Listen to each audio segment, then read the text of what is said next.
नमस्कार दोस्तों। कविता अपने माता पिता की बहुत लाडली थी। 3 बड़े भाइयों की बहन थी। कोई भी चीज़ मांगने पर उसी वक्त सामने हाजिर हो जाती। पूरे घर में रौब था उसका। पूरे घर और नौकरों पर राजकुमारी की तरह हुक्म चलाती थी कविता। स्कूल में भी पूरा रौब था उसका। बड़े घर की लाडली जो थी वह। ऐसे ही उसने कॉलेज में दाखिला लिया। उसके ठाट बाट, बड़ी गाड़ी में आना जाना, हर दिन नया फैशन देखकर हर कोई उससे दोस्ती करना चाहता था। थोड़े ही दिनों में उसके बहुत से दोस्त बन गए। पूरे कॉलेज में उसकी अपनी ही अलग पहचान थी। इन दिनों उसके घर एक रिश्ता आया। खानदानी लोग थे और पापा की पुरानी जान पहचान थी उसके साथ। कविता के साथ कोई ज़बरदस्ती नहीं थी, पर कविता ने भी हाँ कर दी क्योंकि वह अपने परिवार से बहुत प्यार करती थी।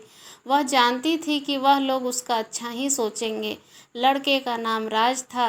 राज काफ़ी पढ़ा लिखा और समझदार लड़का था। ससुराल वाले भी अच्छे थे। ससुराल में कविता की जगह वैसी ही थी जैसे कि मायके में। कोई भी कार्य कविता की सलाह के बिना नहीं होता था। सबकी लाडली बहू बन गई थी वह। फिर उसके घर एक बेटे का जन्म हुआ। राहुल कविता को जान से भी प्यारा था। पोता पाकर ससुराल वाले तो फूले नहीं समाते थे। कविता कभी कभी सोचती थी कि उसकी किस्मत कितनी अच्छी है। उसका हर अपना उसे कितना प्यार करता है। चाहे जीवन में कैसा भी समय आए, मेरे अपने हमेशा मेरे साथ हैं। मैं कभी अकेली नहीं हो सकती। कितनी खुशकिस्मत हूँ मैं। पर शायद कविता की खुशियों को उसकी अपनी ही नज़र लग गई थी। एक दिन वह मायके जाने के जिद कर बैठी। राज को बहुत काम था, लेकिन वह फिर भी उसे ले गया। रास्ते में उनकी गाड़ी अन्य गाड़ी से टकरा गई। कविता, राज और राहुल बुरी तरह जख्मी हो गए। काफ़ी दिनों के इलाज के बाद राज और राहुल तो ठीक हो गए, लेकिन कविता पूरी तरह ठीक ना हो सकी। सर पर चोट लगने के कारण वह अपनी आंखों की रोशनी खो बैठी। अब कविता की किस्मत जैसे उल्टे पांव चलने लगी। मायके वाले कुछ दिनों तक उसे मिलने आते रहे, फिर कभी कभार फ़ोन ही करके पूछ लेते कि अब कैसी हो। धीरे धीरे ये सिलसिला भी कम हो गया। ससुराल वालों की सहानुभूति भी कम होने लगी। घर में किसी को पास बैठने के लिए कहती तो जवाब मिलता, बहुत काम है, अब तुम भी हाथ नहीं बटा सकती। राज भी चिड़चिड़ा हो गया था। बस राहुल ही था उसके साथ, जिसके साथ हंसते खेलते उसका वक्त गुजरता। एक दिन कविता के हाथ से कुछ सामान गिर गया, जिसकी वजह से राहुल को हल्की सी चोट लग गई। कविता के सास ससुर ने राहुल को उससे अलग कर दिया कि कहीं उसके ना देखने की वजह से बच्चे का कोई नुकसान न हो जाए। कविता अंदर से टूट चुकी थी। एक दिन उसने सबके सामने मायके जाने की इच्छा रखी तो राज उसे तुरंत मायके छोड़ आया, जैसे कि वह यही चाहता था। लेकिन राहुल को उसके साथ नहीं भेजा गया। कविता कभी राहुल से दूर नहीं रही थी, पर अपनी कमी के कारण उसने ज़्यादा बहस नहीं की। कविता को लगा कि वह 3-4 दिन वहाँ रहेगी तो थोड़ा हवा पानी बदल जाएगा, क्योंकि वह कितने दिनों से भी कहीं भी बाहर नहीं गई थी। घर वाले भी इतने दिनों बाद उसे देखकर कितने खुश होंगे। कविता के घर पहुंचने पर सब लोग बहुत खुश हुए। खाने में सब कुछ कविता की पसंद का ही बना था। उसने अपने मम्मी पापा और भाई भाभीयों से दिल खोलकर बातें की। उनके छोटे छोटे बच्चे भी बुआ के साथ घुल मिल गए थे।